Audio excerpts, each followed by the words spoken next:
All right. So first off, you're a real person, right? I'm a real person, Todd Reed. I think that we onboarded you maybe 2 years ago. I think Yeah, October of 23, maybe. October So 23. yeah, close to 2 years. Yeah. Okay. So I guess I talk to I'm on sales calls with other prospective clients that are in your we're in your situation, that sort of thing, and a lot of people are like, hey man, it's too late for me. What made you kind of being like, this was an opportunity at this point in time in my life to kind of enter the next chapter of my real estate investing career? Well, a couple things, right? Colonel Sanders made it big at like 70, so I'm a far cry from Colonel Sanders. And it's funny, I was just reading about this topic the other day, and there was a couple other folks that started late, and if they come to me, I'll mention them. But it's never too late. There's chapters in, there's the child raising chapter, 15, 20 years of your life. There's the career, whatever, section of your life. So I'm just turned 58 a couple days ago, and I got all the experience I'm going to have, you know what I mean, to move forward with. So why wouldn't I use it, first of all, for my own benefit? I worked at W-2 for a long time. Mm-hmm. And I was giving all that benefit away for a paycheck. Mm-hmm. All the benefit of my knowledge and my experience, whether it be corporate or in real estate, as a 1 to 4 family bootstrapper, I was giving it away. I was really not, feeling like I was drawing getting the value out of what I was giving, Mm-hmm. for where I'd been. So, Yeah, so never too late. absolutely. In fact, So, happy birthday, by the way. oh, thanks. It was a good one. Yeah. Question I was thinking about is like, what was before you came into Go Bigger Sooner? Like, what was your state? I guess what was your state of affairs real estate wise when you first came in, just to kind of give people that are viewing this an idea of where you were when you first started with us. Yeah. 1 to 4 families, bootstrapping. So I started literally in my 20s, and I bought a house, fixed it up, let it appreciate. A couple of years later, I'd buy another one and another one and another one, and it was really kind of I wanted to live for free. I didn't want rent, right? I don't like paying rent. I don't belong to a gym. I like collecting rent. If you want to work out in my basement, I might charge just a small fee. But so I, slowly built it, and my small 1 to 4 family portfolio, and I had this curiosity, burning desire to go bigger, right? I mean, those words are the perfect combination of words to what I wanted to do. I have 3 children, and I think you and I talked about this in the interview process too. I want to be, I have been, and I continue to want to be the best example I can be to them, Mm-hmm. and not, never hang up my hat.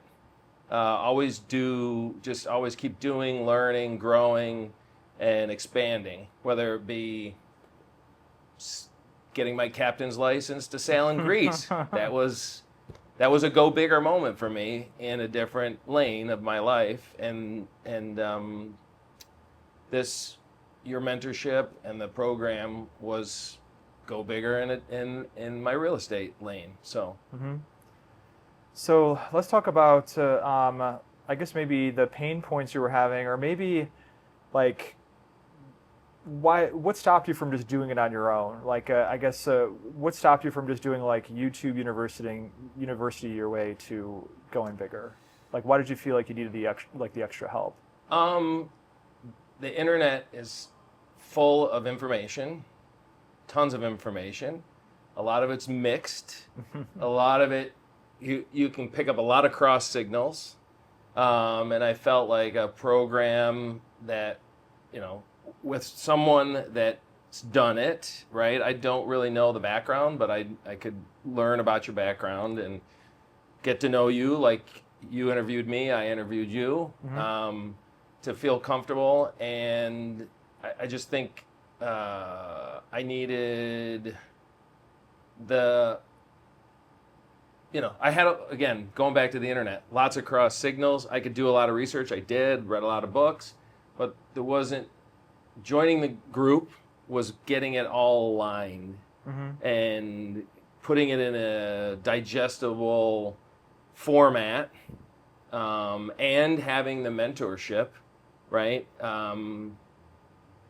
It's kind of like I can have the book, I can read 6 books, but connecting it all together and having a mentor to be able to answer the questions for the gaps in the information was like the whole package. So, and maybe based on my age, I wanted to fast track it too a little bit. But I think I worked in corporate America, and good training programs where you read, you do, and then you get coached in between, and then you have an adoption cycle where you're actually doing it, and you got someone side saddle, somebody you can pick up the phone if you get in a pinch with an elevator, like we just talked about.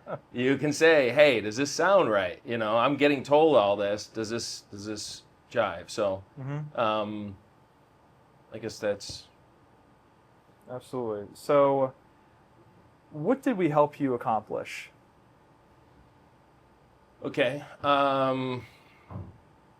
I did do it with partners, just full disclosure, but 5x'd my units count in a year and a half, maybe.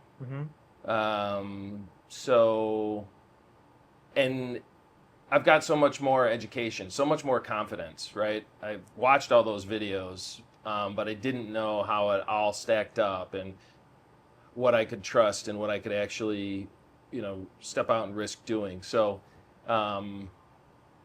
that was huge. Absolutely. So, I guess, what was our role specifically in helping you accomplish that, 5xing your portfolio in a year and a half? Well, there's an education piece. Specifically, so, the cheat codes, I guess. I knew what first and second mortgage liens were. I just didn't know. Well, let's start with the purchase. I've heard, if I've heard it once, I've heard you say it 1,000 times. LoopNet is where deals go to die. So that's kind of where I was shopping. I didn't build a network or go out and start handshaking with brokers until the program you encouraged me to do it. Yeah. Social media presence.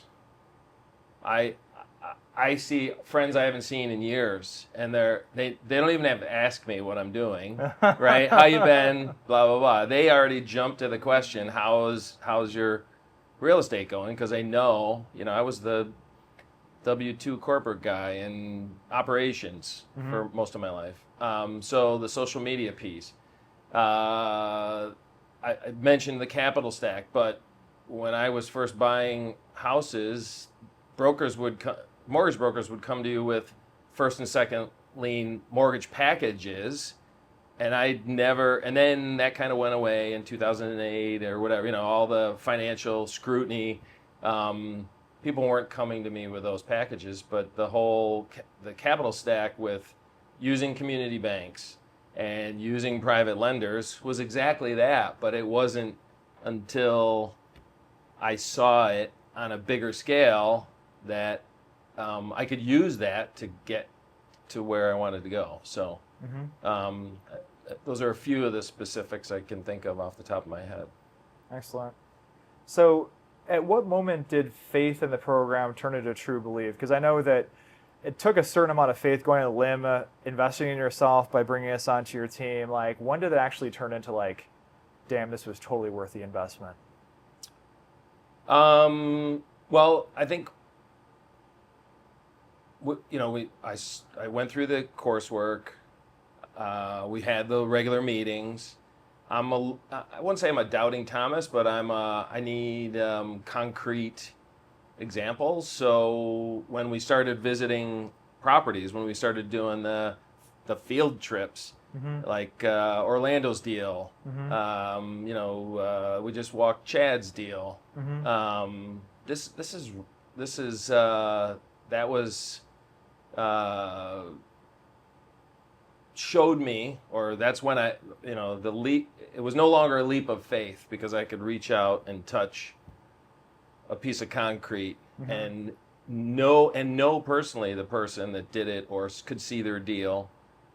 So I think that was, the leap of faith. I could see it, and frankly, Matt, seeing what you've done, because you came from a similar bootstrapping background, Yeah. and the same. I don't want to pay rent, or maybe it was your father who didn't said you need to pay rent. You're like, I don't want to, so you started buying multifamily. So, anyways, that's when it became reality, is when I could actually go out and see the process, not as necessarily as a bazillion fragmented data points from the internet. Mm-hmm. Absolutely.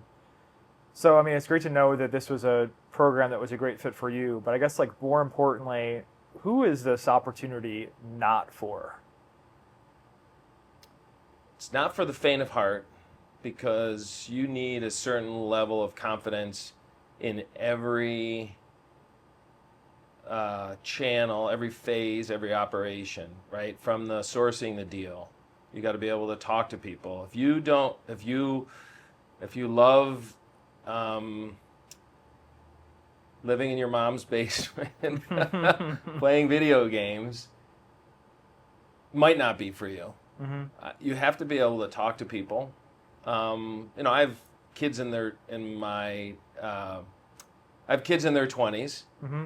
and I had the same communication barrier, talking to all ages about all subjects Mm-hmm. at that age. And I'm not. Some people it's more natural. Mm-hmm.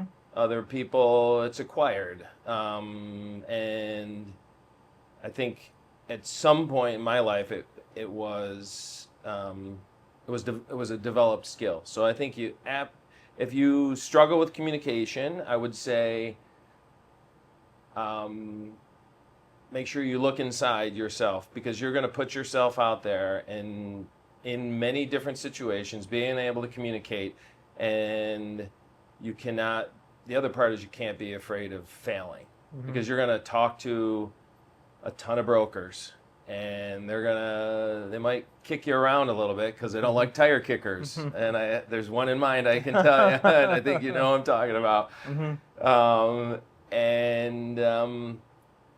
You have to be persistent. So yeah, I think you have to be passionate to be persistent, because Mm-hmm. if you don't have the passion and you're not serious about changing your life, because going big is changing your life, right? I did bootstrapping for years, and now I'm with the portfolio that I've grown since then. This is not a mom and pop bootstrapped portfolio. Mm-hmm. It's growing fast, and we're attracting more deals, and we're attracting capital, and we're attracting lots of stuff. So media Mm-hmm.